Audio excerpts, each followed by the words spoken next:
rôle a consisté à appuyer méthodologiquement et techniquement les experts sectoriels des métiers de l'automobile et des métiers des technologies de l'information et de la communication. En fait, tous les documents, tous les outils du curriculum, par curriculum nous entendons le programme de formation et l'ensemble des outils de mise en œuvre. Et tous ces outils ont été élaborés dans une vingtaine de filières pour le compte de l'ISEP de Diamniadio.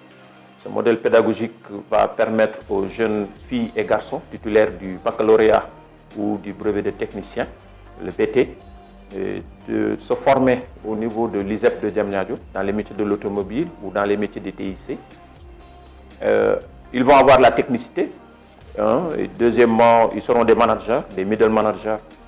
Et troisièmement, c'est des acteurs de l'innovation. Dans ce processus d'acquisition des compétences, l'alternance est une obligation, selon le décret de création de l'ISEP. L'alternance est une obligation et par conséquent, les jeunes, pour acquérir les compétences, il faut nécessairement qu'ils soient en situation professionnelle. Et il faut nécessairement mettre en place un écosystème dynamique, un écosystème vivant, agile et flexible. En matière d'approche par compétence, il n'y a de compétences que de compétences enactées. C'est-à-dire la compétence ne s'acquiert qu'en situation professionnelle.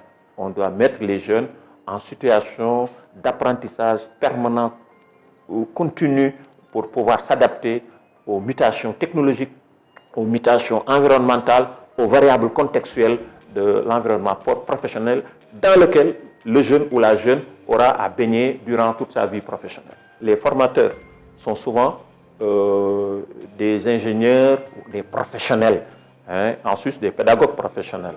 Et c'est pourquoi les ingénieurs dans le domaine des métiers de l'automobile comme dans le domaine des TIC sont invités à venir massivement participer aux enseignements apprentissages.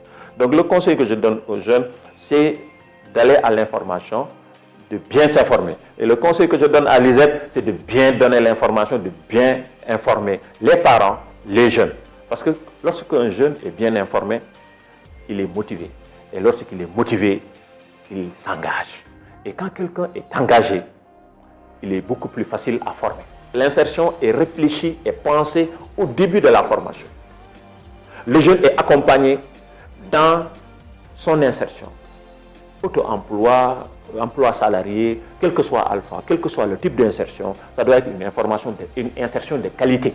Chaque individu qui travaille dans le système ISEP puisse dépenser ses efforts non seulement pour sa propre promotion en tant qu'acteur, en tant qu'agent administratif, mais pour la promotion de l'employabilité de la jeunesse qui est l'avenir de ce pays. Parce que c'est à l'ISEP de contribuer au développement de ce pays par le biais de la formation. Et il n'y a pas d'autre solution. Quelqu'un qui est bien formé, on n'a pas besoin de beaucoup d'efforts pour l'insérer.